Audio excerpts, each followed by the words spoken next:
ನಿಮ್ಮಿಂದಾಗಿ ಈ ಪ್ರೋಗ್ರಾಮ್ ನಮ್ಮ installation program ಯಾಕೆಂದರೆ ನಿಮ್ಮ ಪ್ರೋಗ್ರಾಮ್ ಸರಿ ಮಾಡಿಲ್ಲ, ನಾನು ಯಾವ ಕೆಲಸ ನೀವು ಮಾಡಲಿಲ್ಲ, ಹಾಗಾಗಿ ನಮ್ಮ ಇನ್ಸ್ಟಾಲೇಷನ್ ಪ್ರೋಗ್ರಾಮು ಯಾವ ಪ್ರೋಗ್ರಾಮ್ ಬಗ್ಗೆ ಇನ್ಸ್ಟಾಲೇಷನ್ ಕರೆಕ್ಟು ನೀವು ಪ್ರಾಜೆಕ್ಟ್ ಡೈರೆಕ್ಟರ್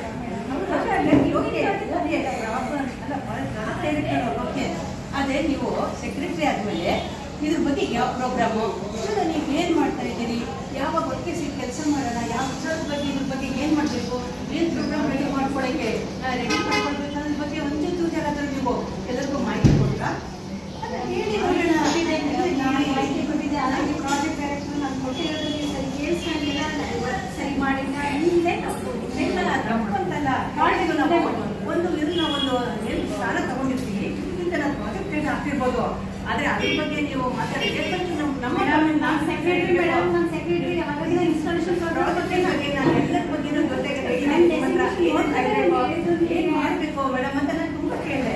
ಏನಿಲ್ಲ ಮೇಡಮ್, ಮಾಡಾಗಿದೆ ನಿಮ್ಮಿಂದ,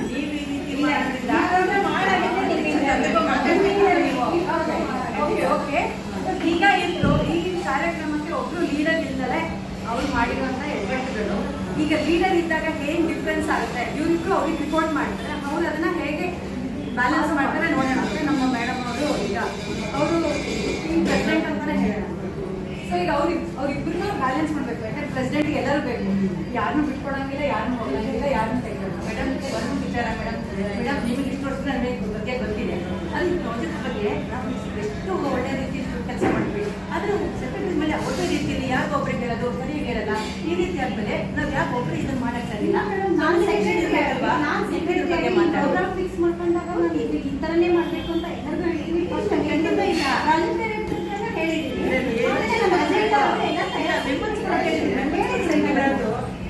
ಅದರಲ್ಲಿ ಪ್ರಾಜೆಕ್ಟ್ ಡೈರೆಕ್ಟರ್ದು ಎಷ್ಟು ಜವಾಬ್ದಾರಿ ಇದೆಯೋ ಹಾಗೆ ಸೆಕ್ರೆಟರಿಗೂ ಕೂಡ ಜವಾಬ್ದಾರಿ.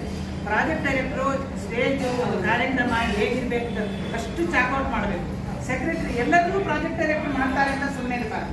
ಸೆಕ್ರೆಟರಿಗೆ ಆಲ್ ಓವರ್, ಪ್ರೆಸಿಡೆಂಟಿಗೆ ಬಲಗೈ ಇದ್ದಂಗೆ ಸೆಕ್ರೆಟರಿ, ಪ್ರಾಜೆಕ್ಟ್ ಡೈರೆಕ್ಟರ್ಗೆ ಸರಿಯಾಗಿ ಅವರಿಗೆ ಇನ್ಸ್ಟ್ರಕ್ಷನ್ಸ್ ಕೊಟ್ಟು ಹೀಗೆ ಮಾಡಬೇಕು, ಅವ್ರು ಎಲ್ಲಿ ತಪ್ಪಿದ್ರೋ ಅಲ್ಲಿ ನೋಡ್ಕೊಂಡು ತಿದ್ದೋದು ಸೆಕ್ರೆಟರಿ ಜವಾಬ್ದಾರಿ. ಹಾಗಾಗಿ ಇವರಿಗಿಂತ ಹೆಚ್ಚಿನ ಜವಾಬ್ದಾರಿ ಇವರಿಗಿದೆ. ಪ್ರಾಜೆಕ್ಟ್ ಡೈರೆಕ್ಟರ್ ಆದರೆ ಒಂದು ಕಾರ್ಯಕ್ರಮನ ಯಶಸ್ವಿಯಾಗಿ ನಿರ್ವಹಿಸುವಂಥದ್ದು ಅವರ ಜವಾಬ್ದಾರಿ.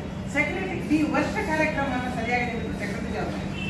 ಬರೀ ಇನ್ಸ್ಟಾಲೇಷನ್ ಕಾರ್ಯಕ್ರಮದಲ್ಲಿ ಇಬ್ಬರಿಗೂ ಸಮಾನವಾದ ಜವಾಬ್ದಾರಿ ಇದೆ. ಹಾಗಾಗಿ ಇನ್ನು ಮುಂದೆ ಇದೆಯಲ್ಲ ಚೆನ್ನಾಗಿ ಕಳ್ಸ್ಕೊಂಡು ಹೋಗೋಣ ಅಲ್ವಾ?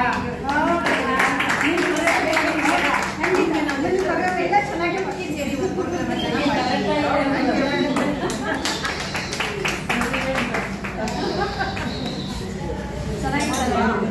ಸೀನ್ ಚೆನ್ನಾಗಿತ್ತಾ, ಆಕ್ಟಿಂಗ್ ಚೆನ್ನಾಗಿತ್ತಾ, ಫೈಟ್ ಚೆನ್ನಾಗಿತ್ತಾ, ಪ್ರೋಗ್ರಾಮ್ ಮಾಡಲಿ ಯಾವುದೇ ಮಾಡಲಿ ಒಂದು ಲೀಡರ್ ಬೇಕೇ ಬೇಕು. ಕಾರ್ಯಕ್ರಮಕ್ಕೆ ಲೀಡರ್ ಇದ್ದಾಗ ಮಾತ್ರ ಅದು ರೂಪರೇಷೆ ಕರೆಕ್ಟಾಗಿರುತ್ತೆ.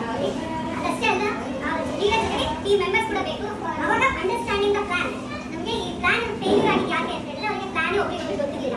ಸೊ ಮೊದಲು ಒಂದು ಪ್ಲಾನ್ ಅಥವಾ ಏನು ರಫ್ ಸ್ಟೆಪ್ಸ್ ಅಂತ ಏನು ಹಾಕೋತೀವೋ ಅಥವಾ ಅಜೆಂಡಾ ಏನು ಮಾಡ್ಕೊತೀವೋ ಅದು ಇಂಪಾರ್ಟೆಂಟ್ ಆಗುತ್ತೆ. ನೆಕ್ಸ್ಟ್ ಸಿಂಕ್ರನೈಸಿಂಗ್ ಈಚ್ ಸ್ಟೆಪ್, ಅಂದ್ರೆ ಎಲ್ಲ ಮಾಡಿರ್ತೀವಿ ಗಜಿಬಿಜಿ ಮಾಡೋದಲ್ಲ, ಒಂದು ಸ್ಟೆಪ್ ಆದ್ಮೇಲೆ ಒಂದು ಸ್ಟೆಪ್ ಇದು ಮಾಡು ಅಂತ ಸಿಂಕ್ರನೈಸ್ ಮಾಡ್ಕೊಳ್ಳೋದ್ರಿಂದ ಟೀಮ್ ವರ್ಕ್ ಚೆನ್ನಾಗಾಗುತ್ತೆ.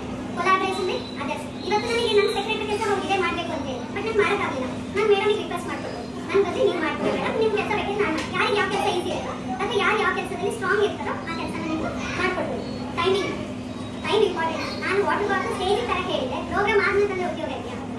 ಸೊ ಆ time management is very important. ಯಾವುದೇ ಒಂದು ಕಾರ್ಯಕ್ರಮದಲ್ಲಿ 6 ಗಂಟೆ ಸ್ಟಾರ್ಟ್ ಆಗುತ್ತೆ ಅಂತ ಹೇಳಿ ನಾವು 8:30 ಏನೋ ಸ್ಟಾರ್ಟ್ ಆಗುತ್ತೆ, ಎಲ್ಲ ಐಟಮ್ ತರ್ತೀವಿ, ತರ್ತೀನಿ ಬಿಡು ಮಾಡ್ತೀನಿ ಬಿಡು ಅಂತ ಹೇಳಿದ್ರೆ ಆಗಲ್ಲ. ಟೈಮಿಂಗ್ ಪ್ಲಾನ್ ಕಲೆಕ್ಷನ್ ಎಲ್ಲ ತಿಳ್ಕೊಂಡು ಸರಿಯಾಗಿ ಮಾಡಿದಾಗ ಮಾತ್ರನೇ ಒಂದು ಟೀಮ್ ಸಕ್ಸಸ್ಫುಲ್ ಆಗಿ ಆಗಕ್ಕೆ ಸಾಧ್ಯ. So today's session team building ಇದ್ರ ಬಗ್ಗೆ ಇದ್ದಿದ್ದು, ನೀವು ಒಬ್ರು ಮಾಡೋದಕ್ಕಿಂತ ಜೊತೆ ಸೇರಿ ಮಾಡಿದಾಗ where there is unity there is